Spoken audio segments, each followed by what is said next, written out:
Welcome to Deluxe.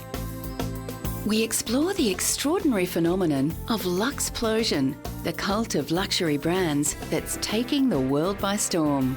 We browse the stalls of a millionaire fair, take a look at celebrity branding, and count the cost of faking it. We also drop in on an auction where timeless luxury takes centre stage.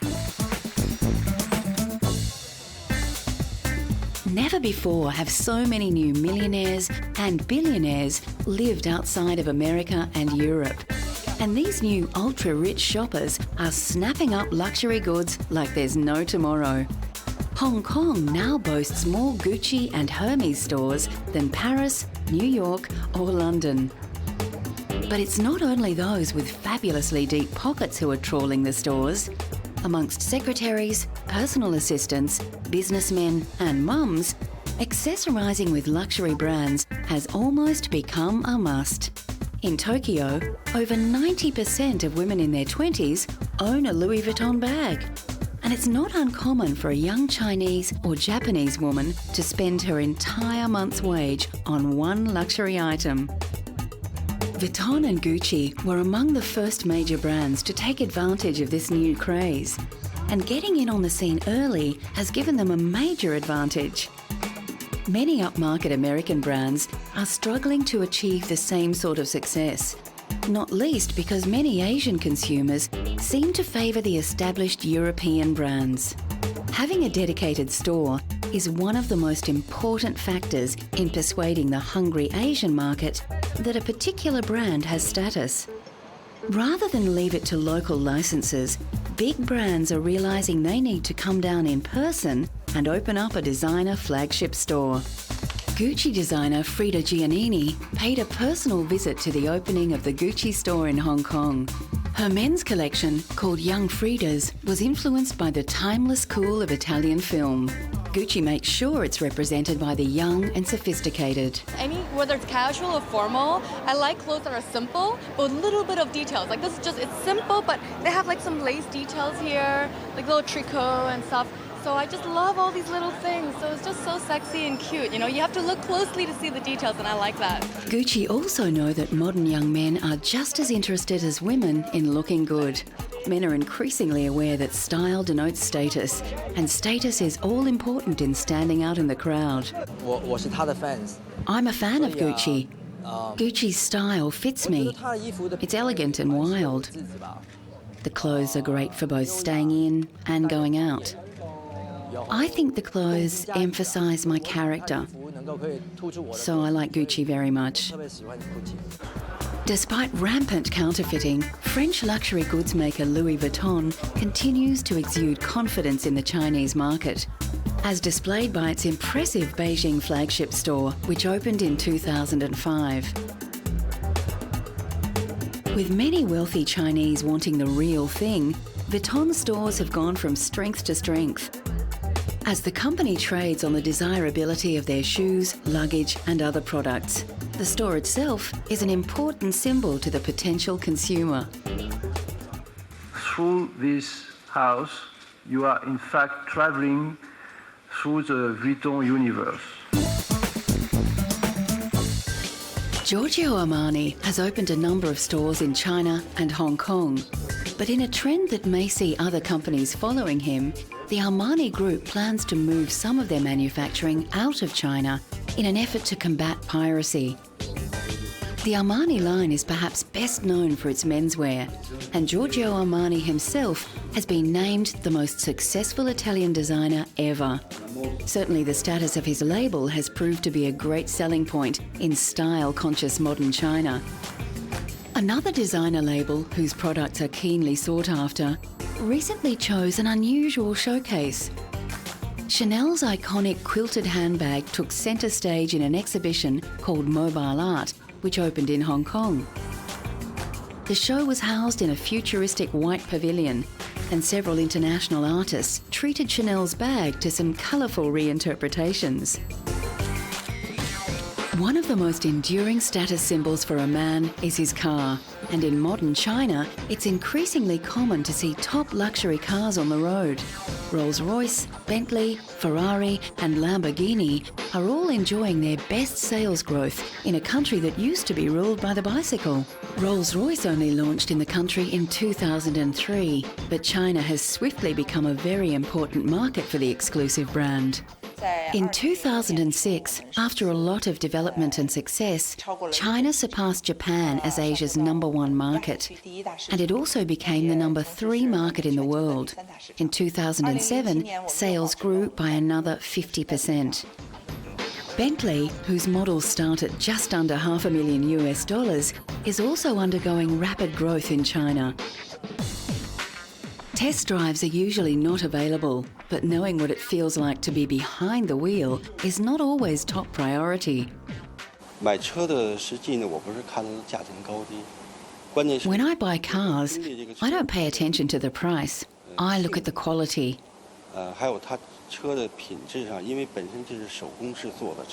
Bentley makes handmade cars, and I love handmade things. Even my cigarettes are handmade. Crossover between hugely popular Hollywood films and the products they promote is one that many luxury goods manufacturers are keen to exploit. What is seen as exclusive becomes a highly sought-after commodity, and there is no one cooler than James Bond. Aston Martin launched into China in 2007, the very year that the British luxury car was named the coolest brand out of more than 500 leading UK products, making it the perfect time to introduce James Bond's favourite car to a status-conscious Asian market. It's totally differentiated from its competitors. In terms of the product itself, does it work? Does it excel? Yes, it does. Does it look great? Do people desire it? Yes. It really ticks all the boxes there, and it's a very aspirational brand, and it's no surprise that it's not only #1, but it's #1 for the second year running. Of course, the more available a luxury product becomes, the less exclusive and therefore the less desirable. But at prices ranging in the hundreds of thousands of dollars, luxury cars aren't likely to experience too much of a problem. Coming up, Luxplosion in Russia. The Iron Curtain turns to gold. A landmark in the luxury event calendar, the Millionaire Fair brings together some of the most expensive luxury products from around the world, all under one roof. This fair is on the outskirts of Moscow, but the prestigious event is also staged in Cannes, Belgium, China and Dubai, so millionaires of the world can choose their closest venue. According to the Russian edition of Forbes, Russia now has 25 billionaires and 88,000 millionaires, all in a country where almost a fifth of the population live below the poverty line. Entry is by invitation only, and over the 2 days of the fair, an estimated 10,000 of the world's wealthiest turned out to browse among the more than 200 stalls. Standout exhibits include glittering diamonds, top-grade cigars, vintage cars, a diamond-encrusted Mercedes, and exotic stuffed animals. As per usual, it's all about brand and status, and many of the more traditional luxury manufacturers are keen to find a place on the exhibition floor. Royal Delft, with a history dating from the 17th century, which includes royal patronage, offers a prestige which money can now buy.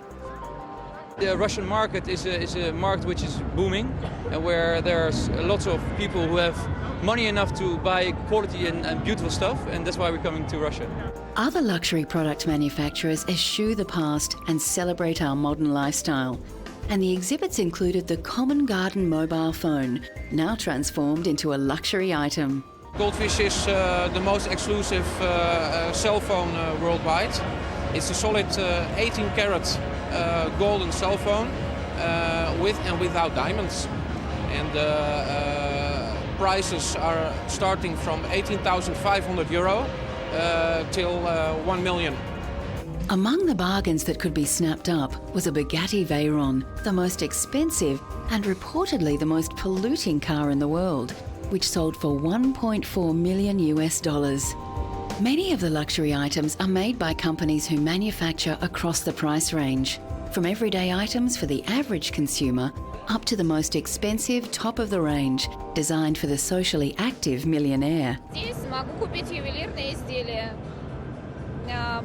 Here I can buy jewellery or nice expensive watches. But unfortunately, I cannot afford a helicopter or yacht. Fur remains a top luxury item for the Russian and Northern European ultra-rich.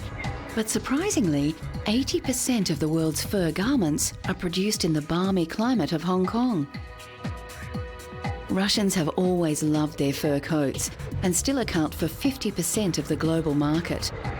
But, you guessed it, the Chinese market is also enjoying a boom as fur elbows its way back into high-status apparel. While anti-fur protesters cool down outside, insiders claim fur sales have jumped, with many major fashion houses now returning to fur and young designers breaking out of the traditional and playing with colour and style.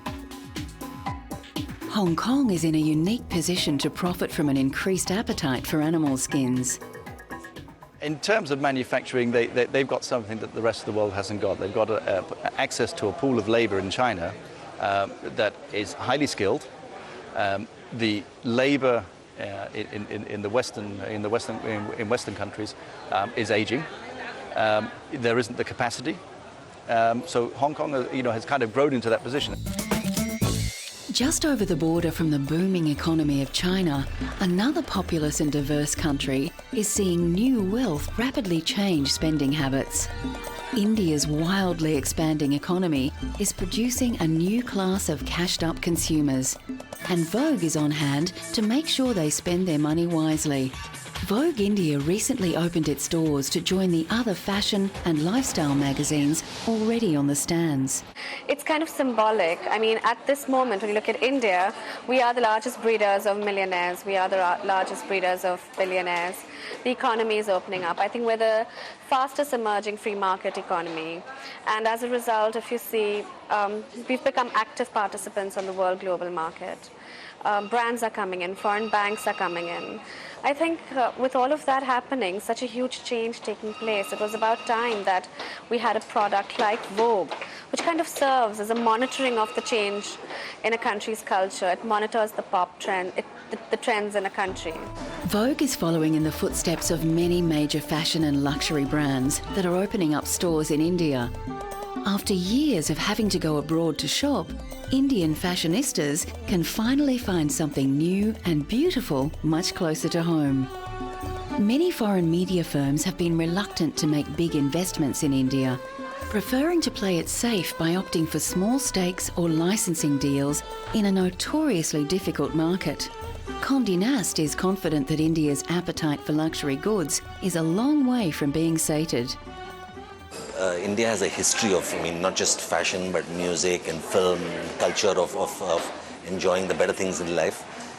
And I think we've had a lot to offer the world of luxury, for many years now. Over centuries ago, it's the royalty which was doing it. But today, I think the modern royalty is all about, modern technocrats and business people who are successful and doing well.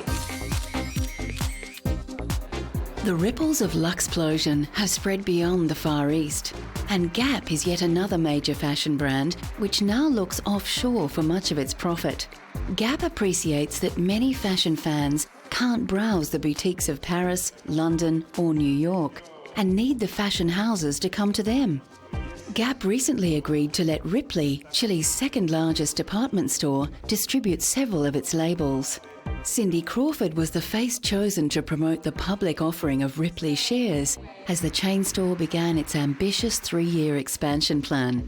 Consumer spending in Chile is up, and the fashionable are clamouring to buy what they see in magazines and on television.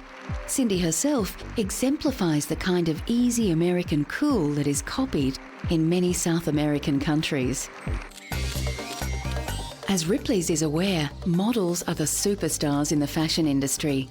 Millions of consumers around the world model their own look on these celebrities, and they switch designers and accessories as the models themselves are wooed from one label to another. Gisele Bündchen, a Brazilian model, has been the top earning model for a number of years, with a salary that many businessmen would envy. With her annual fee at over 30 million, she easily outperforms the world's number 2 earning model, Kate Moss, who pocketed just under 10 million. Gisele has more contracts than any other model, and the labels she's modelled for include Dior, Balenciaga, Dolce & Gabbana and Versace. Her recent split from Victoria's Secret was a very public one, but she has maintained it was due to her needing a change.